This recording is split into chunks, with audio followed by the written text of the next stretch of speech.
Hi, Analisa Six here with the Sober Curator and the Lady of Leisure to bring you the November 2024 horoscope for the zodiac sign of Leo for sun and rising placements. Hi, Leo. Welcome to Scorpio season. We've been in Scorpio season since last month, but we start out every November in the fixed water sign of Scorpio. And fixed energy is what you are as well. We are. I'm a Leo. That's why my channel is called Lady of Leisure, is because I'm the Lady of Leisure, Lady of Leisure. But Scorpio energy makes what's called a square to Leo energy. So it can be kind of a tense time of year. I love Scorpios. I've got a lot of Scorpio people in my life that are about to celebrate birthdays here over the next couple of days because all my Scorpios tend to be lumped together, which I find kind of funny.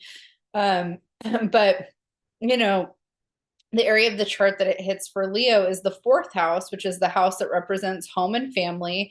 And, there's tension here when it's making a square. But when the sun's here and the moon's here starting out the month, we do feel a little bit more introverted and more kind of pulled in.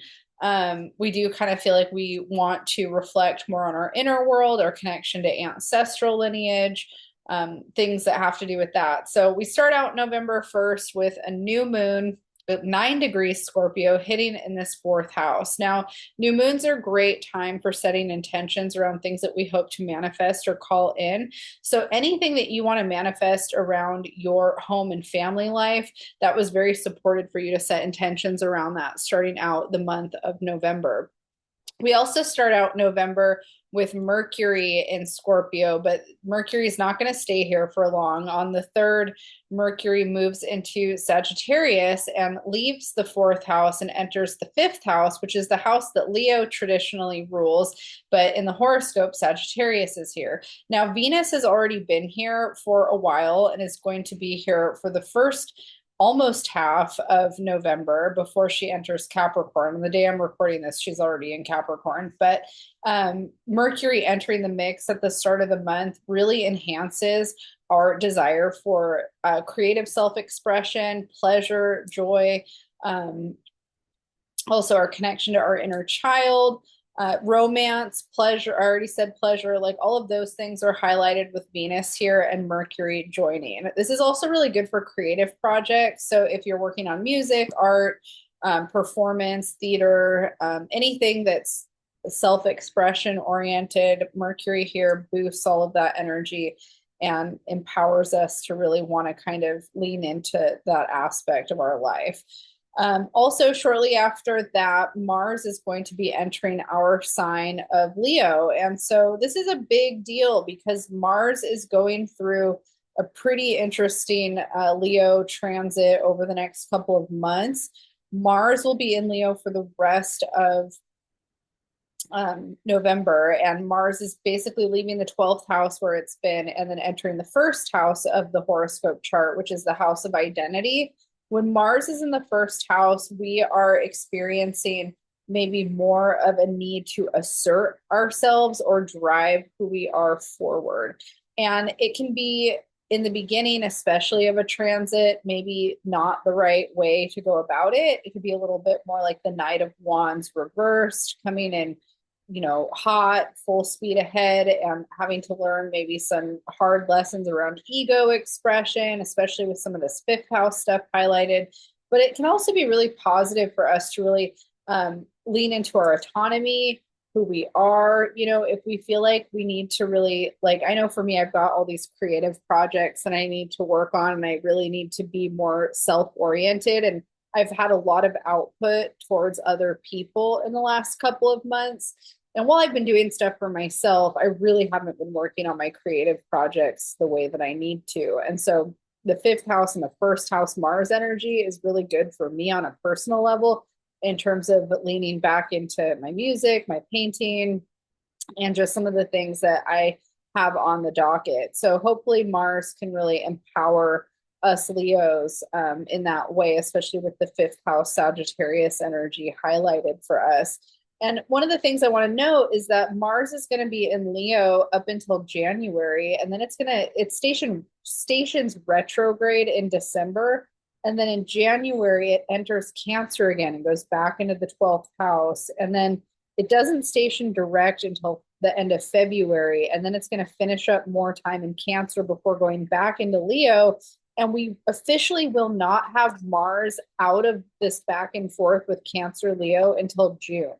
So we have a lot of Mars and Leo energy. Like Mars will be in Cancer again from January to April, and then it enters Leo at the midpoint of April, and then finishes up its second round in Leo in June. So yeah, it's a lot, and which means we're still working through, like with Mars passing through the 12th. Like if you've watched any of the previous horoscopes, like we talk a lot about repressed anger coming up, needing to work through things from the past, trauma from the past coming up, and then moving into the first house. Like maybe we're trying to like kind of get this new identity expression pushed forward, and then we go backwards a bit where we're having to rehash out some stuff from the past that's coming up for us again before we're really able to start seeing that forward motion in terms of this kind of self that wants to take off. So it's a pretty big transit that's starting for us in November. The next thing that we experience after that is going to be Venus entering Capricorn around the 13th, the 12th, and Venus will be leaving the 5th house of romance, creativity, self-expression, children, and entering the 6th house, which is the house that represents daily routine, our health, how we're of service in the work that we're doing. And so with Venus here, she blesses us getting more organized and structured and focusing more on our health and how we're organizing our day and our time. So if you feel like you've been like having a harder time getting your responsibilities in order or focusing on health and wellness stuff, Venus is here kind of blessing that part of the chart for the rest of the month. And Capricorn's really good at being more structured, more diligent, more disciplined. So she's here to kind of help aid in that a bit, which is good. Pluto is also, well, before we get into that, let's talk about the full moon. So after Venus enters Capricorn on the 15th, we have a full moon at 24 degrees of Taurus, and Saturn is going to be stationing direct at 12 degrees Pisces. So this full moon energy hits in the 10th house. And so again, like if you have goals or any aspirations towards your career or your public life or work, this full moon could be a really good time for setting intentions around that for what you want to manifest and call into your career and your work life. And the polarity is the 4th house where the sun is, and that's home and family. So we've got this kind of, what do we want to manifest and cultivate within the 10th and 4th house axis? So public life, private life, career, home, and family.